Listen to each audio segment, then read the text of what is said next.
Le thème du carême 2013 est Veux-tu le suivre? Donc, veux-tu suivre le Seigneur? Veux-tu suivre Jésus? C'est facile à mettre en lien avec la conversion qui est demandée à chaque croyant, qui est proposée par l'Église catholique, surtout pendant le temps du carême. Et pour en discuter aujourd'hui, j'ai avec moi Mme Thérèse Nadeau-Lacour, qui est enseignante titulaire en théologie à l'Université du Québec à Trois-Rivières et également enseignante responsable de la théologie spirituelle à l'Université Laval à Québec. Bonjour. Bonjour. Et donc, je pense que ce serait intéressant de voir d'abord qu'est-ce que ça veut dire conversion. Qu'est-ce que c'est une conversion? Qu'est-ce que ça veut dire ce mot-là? Alors, qu'est-ce que c'est une conversion ou qu'est-ce que c'est la dynamique de la conversion? Effectivement, c'est un mot qui nous est familier dans le vocabulaire chrétien et très particulièrement pendant le temps de carême où effectivement ce mot revient depuis le mercredi des cendres où on nous invite à nous convertir et à réécouter la parole de Dieu jusque en suivant le Christ dans sa passion. Mais on oublie souvent, parce qu'il nous est tellement familier, on oublie souvent le sens tout simple du verbe convertir ou se convertir, c'est se retourner. Ça s'oppose à se divertir. Hein. Le divertissement, pas au sens du plaisir à prendre, là, mais au sens de on est éclaté, on part dans tous les sens, on ne sait plus trop où on en est, on ne sait pas exactement quels sont les critères qu'il faut que je suive pour vivre, quel est le sens de ma vie, etc. Je vais un peu partout, ce qui est, on dirait aujourd'hui peut-être, je zappe sur dans plusieurs circuits idéologiques, je ne sais pas exactement où j'en suis.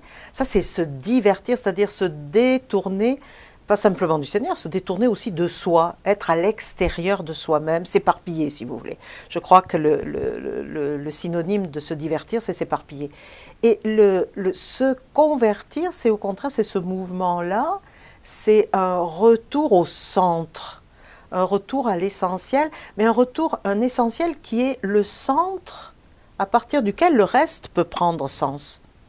Hein? Alors là, ça c'est le sens général du mot convertir, mais qui bien sûr au niveau chrétien, au niveau spirituel, prend une signification encore plus profonde. Mais ce mot existait bien avant le christianisme, c'est le fameux mot métanoïa chez les Grecs. Voilà. Alors je crois que c'est important dans notre monde où nous avons tendance à nous éparpiller, de retrouver ce sens de convertir, c'est retour à l'essentiel, et retour à ce qui fait sens dans ma vie. Donc, est-ce qu'on peut dire qu'il y a un peu deux sortes de conversion, celle de se tourner vers une religion, vers une foi, et celle de se retourner vers cette foi-là, de reconvertir son cœur? Alors, il est sûr que dans l'itinéraire chrétien, en fait, le premier acte de conversion, pour la plupart d'entre nous, il a été fait par la médiation de nos parents, de notre parrain, de notre marraine, le jour du baptême. C'est-à-dire qu'on a présenté l'enfant pour qu'il reçoive ce qui va devenir l'essentiel dans sa vie. Ce qui est censé devenir l'essentiel dans sa vie, c'est d'être branché sur la vie de Dieu. Bon. Alors, mais l'enfant ne le sait pas à ce moment-là.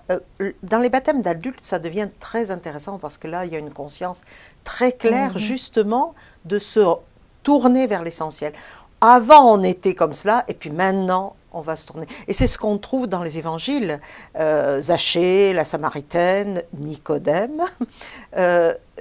Jésus leur demande et leur permet, dans le fond, de se retourner vers, pas simplement vers lui, mais vers ce qui va devenir l'essentiel de leur être, donc vers leur identité aussi. Il faut naître à nouveau, hein, pour Nicodème. C'est intéressant, ça veut dire ta véritable identité maintenant, elle ne sera pas éparpillée autour de toi. Elle va être centrale, elle va donner sens à ta vie. Voilà. Et donc, je disais que le thème du carême est « Veux-tu le suivre? » Est-ce qu'une conversion a nécessairement le lien avec la rencontre de Jésus pour suivre Jésus? C'est ça. Alors, suivre, c'est l'étape après. La première étape, c'est effectivement la rencontre. Alors, dans le christianisme, ce qui est essentiel, se convertir, c'est pas se convertir comme disait le cardinal Ratzinger, je crois que c'est en 2004, dans une homélie, il disait le christianisme, c'est pas je traduis l'italien avec le sens fort du mot, c'est pas un paquet de dogmes. Je ne me convertis pas à un catalogue de dogmes, c'est pas cela. La vraie conversion chrétienne, c'est effectivement la rencontre avec le Seigneur. Parce que c'est lui qui va devenir le centre. C'est pas une idée qui devient le centre de ma vie, c'est lui qui devient le centre de ma vie. Alors, si tout d'un coup j'ai été saisi, parce que c'est le terme qu'utilise Paul, par exemple, après le chemin de Damas, il a été saisi.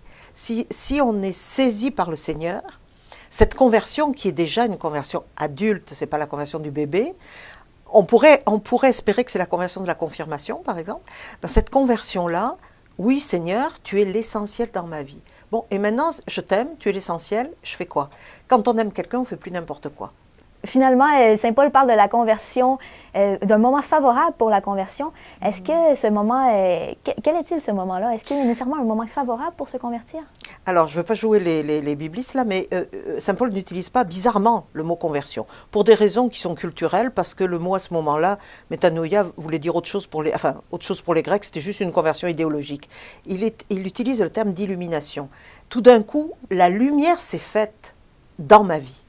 Tout d'un coup, j'ai été mise sous la lumière de Dieu et la lumière s'est faite dans ma vie. Illumination, révélation, si vous voulez. Et à ce moment-là, tout d'un coup, je suis tombée en amour, on dirait, avec le Seigneur.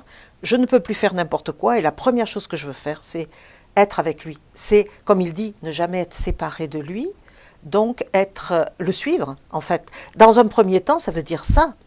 Mais ne jamais être séparé de lui, quand je suis quelqu'un, je peux à un moment donné être séparé parce que pourquoi je regarde à droite et à gauche, puis toc, je l'ai perdu de vue. Je peux le perdre de vue. Mais il y a quelque chose de beaucoup plus fort, dit saint Paul. Et ça va être peut-être une deuxième conversion. C'est découvrir, pour lui ce sera comme une deuxième conversion. C'est découvrir qu'en fait, que celui qui m'a saisi, il est au-dedans de moi. Et s'il est au-dedans de moi, je ne serai jamais séparé de lui. Il suffit que je plonge en moi-même. Je ne serai jamais séparé de lui, si je le veux, bien sûr. Et là, tout temps devient favorable.